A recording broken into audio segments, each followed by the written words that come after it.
Today we're making Chinese-style barbecued ribs. But before we get cooking, let's take a minute to talk about buying ribs at the supermarket. Now, there are 3 kinds of pork ribs you can buy. You can buy baby back ribs. They're a lot smaller than these others, and they're actually cut from up higher on the pig towards the spine. This is a full set of spare ribs. So you have the rib section here, and then you have this part. It's actually more of the belly of the pig, also known as the brisket. Or finally, you can buy our favorite St. Louis-style ribs, which is the full spare rib size, but just with this belly section cut off. And today, that's what we're gonna be cooking.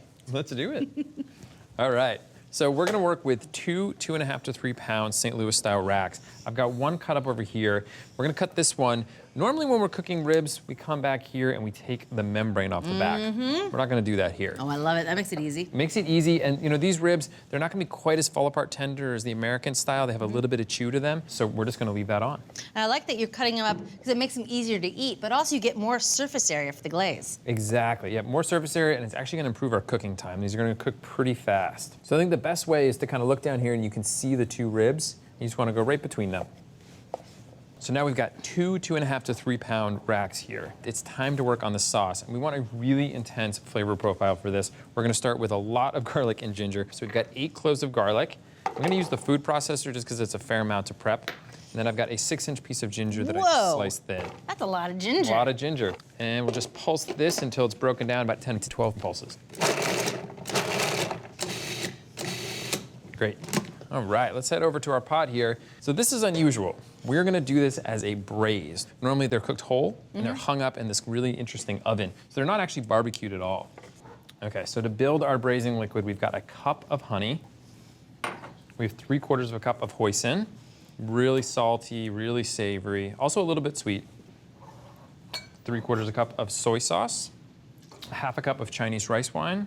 Here you could use dry sherry if you can't find that. Next up is 2 teaspoons of 5-spice powder. Now, if you left this out, and you have all of these great ingredients here, if you leave this out, they're not gonna taste like Chinese spare ribs. It really is such a key flavor. It all comes down to the 5-spice. Yep. Next up, I have a teaspoon of red food coloring. Most of the classic Chinese ribs you see have that gorgeous red color. And then finally, a teaspoon of white pepper. Okay. So you'll find that in the 5-spice, but we really wanna bump that up. So I'm just gonna stir this together. We have a 1/2 cup of water. All right, that is nice and combined. So now we're gonna go in with our ribs. These ribs won't be fully submerged in here. It's okay, we're gonna stir them a little bit as we cook. So I'm gonna bring this up to a simmer over high heat, and we're gonna reduce to low, cover, and we're gonna cook for about 1.25 hours. It's really all it takes to get them to the perfect amount of tenderness.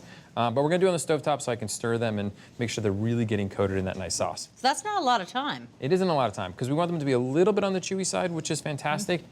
Okay, so it's been 1.25 hours. Let's take a look at these. Ooh. Oh, they look so good. So let's check these with just a fork. That is perfect right there. So we want just a little bit of tenderness, a little bit of chew.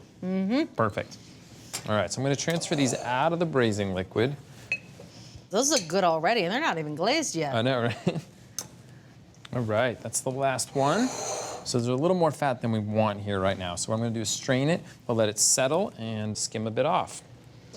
So we're gonna reduce this down to a nice glaze. It helps to get these solids out at this point. So we're gonna let this settle for about 10 minutes, and then we'll skim off a little bit of that fat.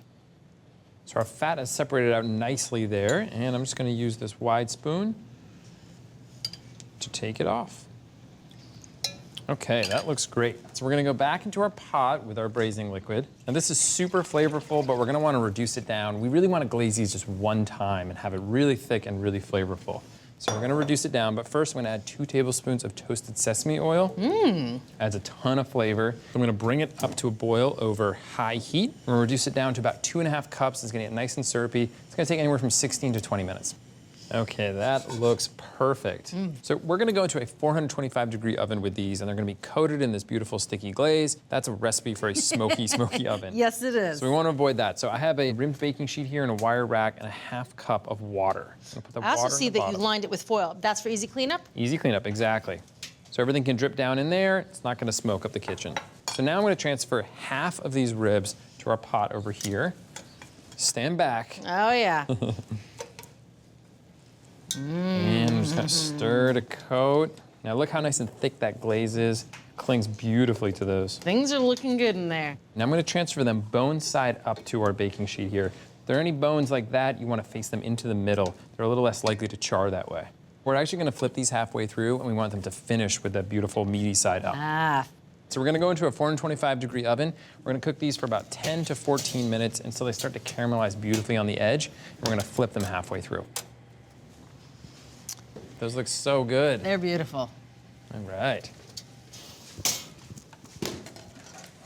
This is some platter. We're not going to have enough, I don't think. One rack for you, one rack for me. Beautiful.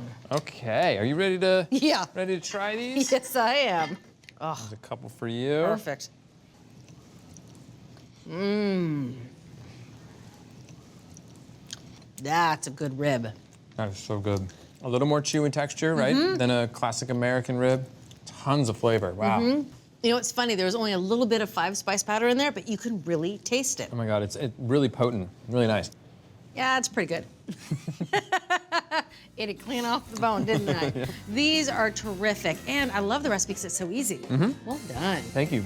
So if you want to make the best Chinese-style ribs you've ever had, start with a puree of garlic and ginger and combine it with honey, hoisin, soy sauce, and 5-spice powder, along with a little red food coloring for fun. Add the ribs to the pot and cook over low heat until just tender, about an hour and 15 minutes. Strain and defat the braising liquid, then reduce it to a glaze with some sesame oil. To finish, glaze the ribs in batches in a hot oven until nicely caramelized. From America's Test Kitchen to your kitchen, a killer recipe for Chinese-style barbecued spare ribs. Thanks for watching America's Test Kitchen. What'd you think? Well, leave a comment and let us know which recipes you're excited to make, or you can just say hello. You can find links to today's recipes and reviews in the video description. And don't forget to subscribe to our channel. See you later. I'll see you later.